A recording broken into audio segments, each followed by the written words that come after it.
Hello നമസ്തേ. എൻ്റെ പേര് ജയൻ. ഞാൻ ഇന്നിവിടെ പറയാൻ പോകുന്ന കാര്യം എന്താണെന്ന് വെച്ചാൽ, ഒരാൾ ഹൈറ്റിൽ നിന്ന് വീണാൽ അവരെ എങ്ങനെ പ്രഥമ ശുശ്രൂഷ നൽകണം എന്നതാണ്. ഇതിൽ ഇത് ഉമാ തോമസ് MLAക്ക് പറ്റിയ അപകടം എല്ലാവരും ന്യൂസിൽ കണ്ടല്ലോ. നമ്മളെല്ലാം കണ്ടതാണ്. ഇത് കലൂർ സ്റ്റേഡിയത്തിൽ വെച്ചിട്ട് ഡാൻസ് പ്രോഗ്രാമിൻ്റെ അവിടെ നിന്ന് വെച്ചിട്ട് തെറ്റായ രീതിയിൽ ഇത് സ്റ്റേജ് നിർമ്മിച്ചിട്ടിട്ട് അവിടുന്ന് വീണതാണ്. വീണ് ഗുരുതരമായ പരിക്ക് സംഭവിച്ചു. അത് തെറ്റായ രീതിയിലാണ് ആ സ്റ്റേജ് നിർമ്മിച്ചത്.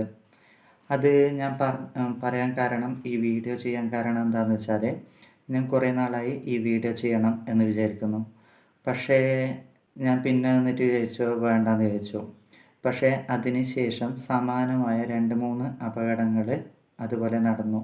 അപ്പോൾ എനിക്ക് തോന്നി ഇങ്ങനെ ഒരു വീഡിയോ ചെയ്തതുകൊണ്ട് ആർക്കെങ്കിലും ഉപകാരപ്പെടുകയാണെങ്കിൽ അതൊരു നല്ല കാര്യമല്ലേ. എന്താണെന്ന് വെച്ചാൽ, അതിൽ ആ അപകടം സംഭവിച്ചിട്ട് ഉമാ തോമസ് MLA ഹോസ്പിറ്റലിലേക്ക് കൊണ്ടുപോകുന്ന രീതി നിങ്ങൾ ശ്രദ്ധിച്ചിട്ടുണ്ടോ? അത് തെറ്റായ രീതിയാണ്. തികച്ചും തെറ്റായ രീതിയാണ്. 100% തെറ്റായ രീതിയാണ്. ഇത് ഹൈറ്റിൽ നിന്ന് ഉയരത്തിൽ നിന്ന് വീണ ഒരു വ്യക്തിക്ക്, അല്ലെങ്കിൽ ഇപ്പോൾ മരത്തിൽ നിന്ന് വീണാലും ബൈക്കിൽ നിന്ന് വീണാലും അവർക്ക് ആദ്യം അപകടം പറ്റുന്നത് അവരുടെ നട്ടെല്ലിനായിരിക്കും. നിങ്ങളത് ശ്രദ്ധിച്ചിട്ടുണ്ടോ എന്ന് എനിക്കറിയില്ല. നട്ടെല്ലിനാണ് പരിക്ക് പറ്റുന്നത്. ഈ നട്ടെല്ലിന് പരിക്ക് പറ്റിയ വ്യക്തിയെ ഒരിക്കലും അതുപോലെ തൂക്കിയെടുത്ത് കൊണ്ടുപോകാൻ പാടില്ല. കാരണം എന്താണെന്നറിയാമോ? ഈ നട്ടെല്ലിനകത്താണ് സുഷുമ്നാ നാഡി ഉള്ളത്, സ്പൈനൽ കോഡ് ഉള്ളത്. അപ്പോൾ ഈ നമ്മൾ തൂക്കിയെടുത്ത് കൊണ്ടുപോകുന്ന സമയത്ത് എന്ത് സംഭവിക്കുമെന്ന് വെച്ചാൽ, ഈ നട്ടെല്ല് എല്ല് പൊട്ടിയിട്ട് അത് സുഷുമ്നാ നാഡിയിലേക്ക് കുത്തിക്കയറും. ഈ കയറിയിട്ട് സുഷുമ്നാ നാഡിയിലെ ഞരമ്പ് അത് ഒന്നുകിൽ എന്താവുമെന്ന് പറഞ്ഞാൽ, ഈ ഉദാഹരണം ഇതിപ്പോൾ നട്ടെല്ല് എന്ന് വിചാരിച്ചോ. ഈ നട്ടെല്ലിനകത്തായിട്ടാണ് നമ്മുടെ സ്പൈനൽ കോഡുള്ളത്. ഇപ്പോൾ ഈ പെന്നാണെങ്കിൽ അതേപോലെ. അപ്പോൾ ഈ സുഷുമ്നാ നാഡി ഒന്നുകിൽ ഇതുപോലെ വലിയും, അല്ലെങ്കിൽ അതിന് പൊട്ടൽ സംഭവിക്കും. ഇത് 2 സംഭവിച്ചാലും അവരുടെ ജീവിതകാലം മുഴുവൻ അവർക്ക് പാരാലിസിസിന് വിധേയമാവും. ചിലപ്പോൾ ജീവിതകാലം മുഴുവൻ അവർക്ക് കൈകാലുകൾ അനക്കാൻ പറ്റില്ല. ഇത് അരക്ക് താഴെ ഷുവറായിട്ടും ചലനം ഉണ്ടാവില്ല. അപ്പോൾ അങ്ങനത്തെ ഗുരുതരമായ അപകടം ഉണ്ടാവും. അപ്പോൾ അവരെങ്ങനെയാണ് കൊണ്ടുപോകേണ്ടത് എന്നറിയാമോ? ആ ഒരു ഫസ്റ്റ് എയ്ഡ് എന്തായാലും എല്ലാവരും അത് പഠിച്ചിരിക്കണം. അത് അറിയില്ല എന്ന് വെച്ചാൽ അത് ഭയങ്കര മോശമാണ്. നമ്മളിപ്പോൾ എത്ര ഡിഗ്രി എടുത്താലും എത്ര PhD എടുത്താലും നമുക്ക് ഈ ഫസ്റ്റ് എയ്ഡ് അഥവാ പ്രഥമ ശുശ്രൂഷ കുറച്ചെണ്ണം ഉണ്ട്.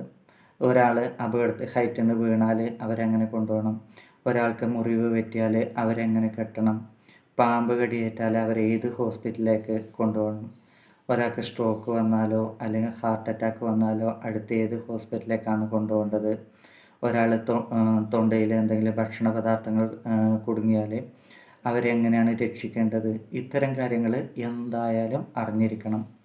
അത് എല്ലാ പൗരന്മാർക്കും അറിയണം. അതൊരു ബേസിക് കാര്യമാണ്. എന്താണ് ഈ ഫസ്റ്റ് എയ്ഡ് അഥവാ പ്രഥമ ശുശ്രൂഷ എന്ന് പറയുന്നത്? അപകടത്തിൽപ്പെട്ടിട്ടോ രോഗം മൂർച്ഛിച്ചോ സ്വന്തം നിയന്ത്രണം നഷ്ടപ്പെട്ടു പോയ മനുഷ്യജീവിക്ക് യുക്തി ഉപയോഗിച്ച് ചെയ്യേണ്ട സഹായങ്ങളാണ് പ്രഥമ ശുശ്രൂഷ എന്ന് പറയുന്നത്. അപ്പോൾ ഇത് മനസ്സിലായല്ലോ. അപ്പോൾ ഈ സുഷുമ്നാ നാഡി എന്ന് വെച്ചാൽ എവിടെ നിന്നാണ് തുടങ്ങുന്നത് അറിയാമോ? നമ്മുടെ മെഡുല ഒബ്ലോങ്കട്ടയിൽ നിന്ന് തുടങ്ങിയിട്ട് നമ്മളെ നടുവിൻ്റെ സെൻട്രൽ ഭാഗം വരെയാണ് ഈ സുഷുമ്നാ നാഡി ഉള്ളത്. അത് പക്ഷേ കുട്ടികൾക്ക് ഇത് നമ്മുടെ വാരിയെല്ലിന് താഴെ വരെ ഉണ്ടാകും. അത് കാരണം എന്താണെന്ന് വെച്ചാൽ, ഈ കുട്ടികൾ വളരുന്നതനുസരിച്ച് സുഷുമ്നാ നാഡി വളരൂല. അപ്പോൾ ആദ്യം നമുക്ക് എത്രയാണ് ഇതുണ്ടായത്, സുഷുമ്നാ നാഡി എത്രയാണ് നീളം ഉണ്ടായത്, അത്ര തന്നെയായിരിക്കും നമുക്ക് വലുതാകുമ്പോഴും ഉണ്ടാകുന്നത്. ഏകദേശം സുഷുമ്നാ നാഡിയുടെ നീളം എന്ന് വെച്ചാൽ 45 സെൻറ്റിമീറ്ററാണ്. അത് 31 ജോഡികളാണുള്ളത്. അതായത് 62 സുഷുമ്നാ നാഡികളാണ് ഉള്ളത്. ഈ സുഷുമ്നാ നാഡി എന്ന് വെച്ചാൽ കേന്ദ്ര നാഡീവ്യവസ്ഥയില്ലേ, നാഡീവ്യവസ്ഥ രണ്ട് തരമാണുള്ളത്. ഏതെല്ലാം? കേന്ദ്ര നാഡീവ്യവസ്ഥയും പെരിഫറൽ നാഡീവ്യവസ്ഥയും.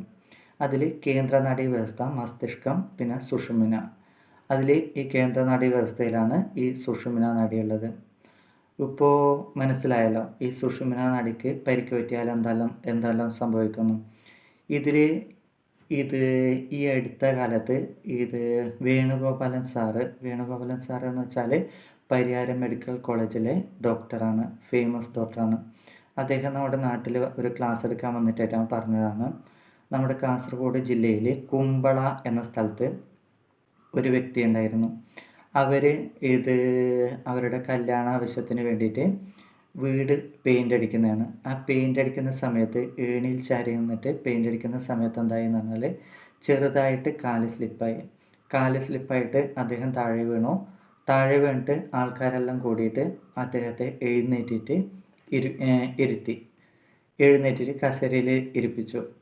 അപ്പോൾ ആ കസേരയിൽ ഇരിക്കുന്ന സമയത്ത് എന്തായെന്ന് പറഞ്ഞാൽ ഈ ചെറുതായ പൊട്ടലുണ്ടായത് ഒന്നുകൂടി പൊട്ടൽ വലുതായി നട്ടലിന്. എന്നിട്ട് ഇദ്ദേഹത്തിന് എന്താക്കിയെന്ന് വെച്ചാൽ അടുത്തുണ്ടായ ഒരു കാറിൽ കൊണ്ടുപോയിട്ട് ഇരുത്തി, ഹോസ്പിറ്റലിൽ കൊണ്ടുപോകാൻ വേണ്ടിയിട്ട്. ഈ കാറിൽ ചുരുട്ടിക്കൂട്ടി ഇരുത്തുന്ന സമയത്ത് ഈ പൊട്ടൽ ഒന്നുകൂടി മൂർച്ഛിച്ചു.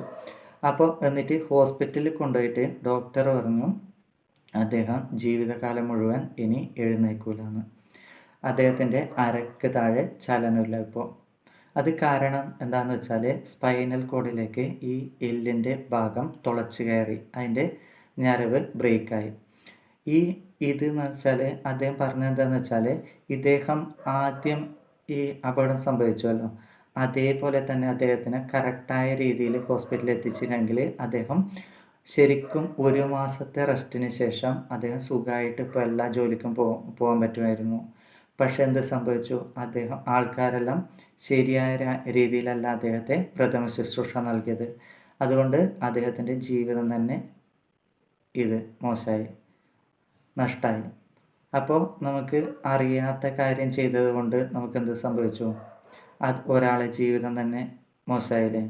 അപ്പോൾ ഇത്തരം കാര്യങ്ങൾ നമുക്ക് പഠിക്കണം, എന്തായാലും പഠിക്കണം. അറിയില്ലെങ്കിൽ അറിയുന്നവരോട് ചോദിച്ചിട്ടെങ്കിലും പഠിക്കണം. അപ്പോൾ ഈ ശരീരത്തിൻ്റെ വിവിധ ഭാഗങ്ങളിൽ നിന്നുള്ള ആവേഗങ്ങളെ മസ്തിഷ്കത്തിലേക്കും തിരിച്ചും ഇത് പ്രേഷണം ചെയ്യുന്നതും പിന്നെ നടത്തം, ഓട്ടം എന്നീ പ്രവർത്തനങ്ങളിലെ ആവർത്തന ചലനം ഏകോപിപ്പിക്കുന്നതുമായ ഭാഗം ഏതാണെന്ന് ചോദിച്ചാൽ അതാണ് സുഷുമ്ന നാഡി അഥവാ സ്പൈനൽ കോഡ് എന്ന് പറയുന്നത്. ഈ സ്പൈനൽ കോഡ് ഇഞ്ചറി എന്ന് വെച്ചാൽ അത് ട്രോമാറ്റിക് ഉണ്ട്, നോൺ ട്രോമാറ്റിക് ഉണ്ട്, 2 തരമുണ്ട്. ഈ ട്രോമാറ്റിക്കിലാണ് പെടുന്നത് ഈ വാഹനാപകടം, പിന്നെ ഇതുപോലെ വീഴ്ച, പിന്നെ ഓരോരോ മരത്തുനിന്ന് വീഴുന്നതും മറ്റേ സാധാരണ രീതിയിൽ സ്പോർട്സ് ഇഞ്ചുറി അതൊക്കെ വരുന്നത് ട്രോമാറ്റിക് ഇഞ്ചുറിയാണ്. ഈ നോൺ ട്രോമാറ്റിക് ഇഞ്ചുറി എന്ന് വെച്ചാൽ എന്താണെന്ന് വെച്ചാൽ ഈ അണുബാധ ഉണ്ടാകുന്നത്, സ്പൈനൽ കോഡിന് അണുബാധ ഉണ്ടാകുന്നത്, പിന്നെ ക്യാൻസർ, അതൊക്കെ നോൺ ട്രോമാറ്റിക് ഇഞ്ചുറിയിൽ പെടുന്നതാണ്. അപ്പോൾ ഇവരെ എങ്ങനെയാണ് ഹോസ്പിറ്റലിൽ എത്തിക്കേണ്ടത് എന്ന് ഞാൻ ഇപ്പോൾ പറഞ്ഞല്ലോ. എങ്ങനെയാണെന്ന് വെച്ചാൽ അദ്ദേഹത്തിൻ്റെ കഴുത്തിൻ്റെ ഭാഗവും, ഇപ്പോൾ ഒരാൾ വീണാൽ അവരുടെ കഴുത്തിൻ്റെ ഭാഗവും പിന്നെ കാൽഭാഗവും അത് രണ്ടും പിടിച്ചിട്ട് 2-3 ആൾക്കാർ വേണം, അല്ലാതെ ഒറ്റയ്ക്ക് നമുക്ക് അവരെ എടുക്കാൻ പറ്റില്ല.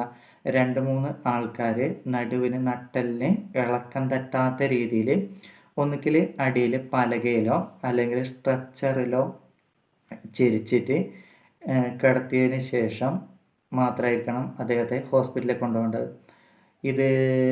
നമ്മൾ ഒരു അപകടം പറ്റിയ ശേഷം ആദ്യം കണ്ട വാഹനത്തിലല്ല അവരെ കൊണ്ടുപോകേണ്ടത്, ശരിയായ വാഹനത്തിലാണ്. ശരിയായ വാഹനത്തിൽ എന്ന് വെച്ചാൽ അവർക്ക് നീണ്ടു നിവർന്ന് കിടക്കാനുള്ള സൗകര്യം ഉള്ള വാഹനത്തിൽ മാത്രമേ അവരെ കൊണ്ടുപോകാൻ വേണ്ടി പാടുള്ളൂ. അപ്പോൾ ഈ കാര്യങ്ങളെല്ലാം മനസ്സിലായി എന്ന് കരുതുന്നു. ഇനി ഇതുപോലുള്ള തെറ്റ് ആവർത്തിക്കില്ല എന്ന് വിചാരിക്കുന്നു. ആ വീഡിയോ ഞാൻ നിങ്ങൾക്ക് ഇതിൽ ഷെയർ ചെയ്യാം. ഉമാ തോമസ് MLA ഹോസ്പിറ്റലിൽ കൊണ്ടുപോയ വീഡിയോ ഞാൻ ഷെയർ ചെയ്യാം. അപ്പോൾ അത് കാണുമ്പോൾ നിങ്ങൾക്ക് തന്നെ മനസ്സിലാവും. അതുപോലെ ഹോസ്പിറ്റലിൽ കൊണ്ടുപോയാൽ പരിക്ക് ഗുരുതരാവും, സാധാരണ ഉണ്ടായ പരിക്ക് ഒന്നുകൂടി ഗുരുതരാവാൻ വേണ്ടി കാരണമാകും. അപ്പോൾ എല്ലാവർക്കും മനസ്സിലായി എന്ന് കരുതുന്നു. എന്തെങ്കിലും ഡൗട്ട് ഉണ്ടെങ്കിൽ ഇനി എങ്ങനെയാണ് അവരെ കൊണ്ടുപോകുന്നത് എന്ന രീതിയാണ് ഡെമോ കാണിക്കണമെങ്കിൽ അങ്ങനെയോ അല്ലെ ഇത് വേണമെങ്കിൽ ഞാൻ വീഡിയോ എടുത്തിട്ട് കാണിക്കാം. അങ്ങനെ എന്തെങ്കിലും ഡൗട്ട് ഉണ്ടെങ്കിൽ അത് മെസ്സേജിൽ അറിയിച്ചാൽ മതി. Okay, thank you.